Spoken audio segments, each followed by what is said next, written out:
If they were to reboot Dallas, would you go back? If you had asked me that in 2021, I would have been like, hell no. No, you're not.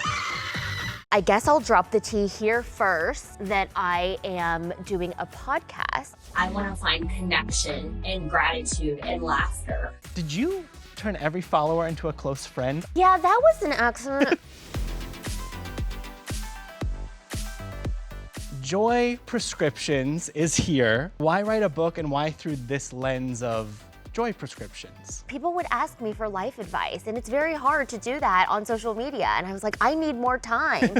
and so I decided to write a book. And the reason it's called Joy Prescriptions is that it is a memoir, but at the end of each chapter, as you know, I write the reader a joy prescription. Yes, kind of little things you can incorporate into everyday life, questions you can ask yourself to get more joy. Exactly. What did you maybe take away from putting your story to page? It was very cathartic in that way. It was like years of therapy just all coming out.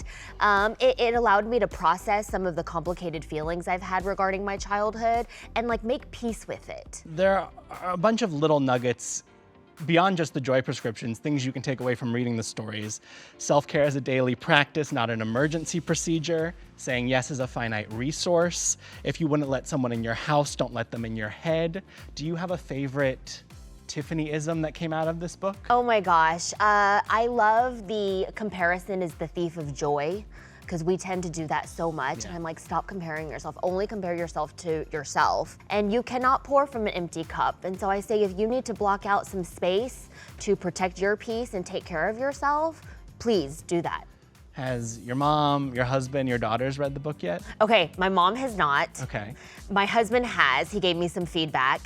And then one of my kids read it, but then I forgot that I talked about like, you know, you have to have sex to get pregnant and stuff. And then I was like, oh.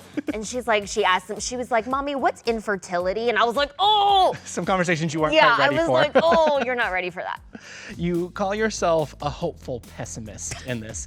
Do you still feel that way, or did you kind of climb out of that by writing this book? No, I mean, look, I wrote a book about joy, but it's not like every day I'm walking around like this kind of fake joy. You know, I'm a joyful person and I try to extract the most out of life, but there are still some days that get me, you know, and my definition of the hopeful pessimist is just expecting the worst, but hoping for the best. Right. And I think that's just part of being an anesthesiologist, right? Like that's what I do every day. And I don't know, I'm still able to cultivate joy through that. Just keep the expectations low and you'll never be disappointed kind of thing. Exactly, because happiness equals reality minus expectations. And you cannot control reality, you can only control your expectations. So if we just lower them, we give a chance for the math equation to be positive rather than negative. Another Tiffany-ism from this book and your love of math shining through. I can save your life, but not your reputation. Most people met you through the Real Housewives of Dallas, which there's a whole chapter about the ins and outs of doing the show, getting through the show, and life after the show. If they were to reboot Dallas, would you go back, or is that chapter closed for you? If you had asked me that in 2021, I would have been like, hell no. But enough time has passed and I think I've grown. I think I would be warm to doing the show again on the condition that most of the women I filmed with were not on there. Okay, so would anybody get an invite back? Oh yeah, like, I mean, Deandra, for sure. Maybe one or two others. So Deandra and Mama D. Deandra, I noticed, is the only housewife you name by name in this, which correct. She's the only one I had anything nice to say. And Mama told me if I didn't have anything nice to say, I shouldn't say it. So the other names were not included. Would anything else need to change for you beyond just maybe a cast shakeup? I mean, not really. I thought the producers were amazing. I thought, you know, the crew was amazing. It wasn't the actual experience of filming that irked me. It was the interpersonal drama and subsequent social media Twitter war that ensued that really got under my skin. All y'all are gonna eat a chicken foot. Oh God. Did you ever get an answer as to why Bravo decided to pull the plug? Because it felt like there was an energy behind the show. People really resonated with you. You are kind of a one-season wonder of You know, there's so many one-season housewives who are flops. You're the kind that people want to see more of. Maybe I should just quit while I'm ahead. I'm happy to stay a one-season wonder, actually. That seems great. There's only down to go from here, it seems. But no, I just, I don't know why. I didn't ask why. Sometimes in life you wonder why, and it's like, it's not worth asking. They're not gonna tell you the reason anyway. I think the potential season 6 cast wasn't melding just right. Because you filmed some like test footage with people, right? We did, with 3 new potential housewives, 2 of whom I knew fairly well, one of which I consider a close friend. But I don't know how that footage looked. I don't know how the producers felt about it. Maybe they didn't see the spark. I have no idea. I feel like in the next couple years we might see it come back. Yeah, and then a lot of times on social media I'll see, can we get a Married to Medicine Dallas? I will see that. Yeah, and I'm like, sure, I think Married to Medicine would be great because it's a little bit of like, oh, what I do in my work and then what I do outside of work. And it is such a hospital town, Dallas. There's so many. Oh yeah, I mean, I could create the cast for Married to Medicine Dallas like in 10 minutes. Just give me my phone and I'll text some people. In the book you write about the journey to find a tagline and how more often than not they're written for you. Yes. If you had to write a tagline for your Joy prescriptions era, what would it be? Ooh, I would say the joy is in the journey, not in the destination. Okay. Yes. I like that. Yes. We did get a little reality TV return from you with an appearance on Below Deck. Oh yeah. Did we tell you that we're orgy people? Oh, yeah, that's great. Why not? So we got a little taste of it, but what would an ideal next show for you be? Would it be a Married to Medicine Dallas? I think that would be good. I want a show that has some drama, right? Because we want it to be interesting. But I just want the drama to stay above the belt, you know, where you're not going after people's like families, careers, things like that, and just have fun. And we hope to see you all again in the future. You might be off our TV screen, but you're all over social media. At the end of the day, they're just bags. They're just bags. You have a whole second life as an influencer. Have you made peace with that term, influencer? Yeah, I prefer content creator. Okay. Influencer is just so cringe, you know, because a lot of people have given it such a bad name.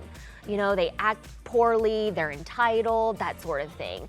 So I'm still coming to terms with that. Which one of these Birkins is fake? Stay tuned and I'll tell you. What do you make of your kind of second life as the go-to Hermes expert and authenticator on TikTok? I don't know. Somebody said that I was the fake Birkin slayer. I am not, but I can authenticate a Birkin. I see fake ones all the time, and I'll whisper to my friend or my husband, I'm like, that Birkin's fake. I don't know. It's all Special just, skills on the resume. I know. If only I could add that to my CV. I'm just having fun. All of this stuff, you know, going on Housewives, trying stand-up comedy, being an influencer, writing a book, having my females empowerment conference, Lead Her Summit.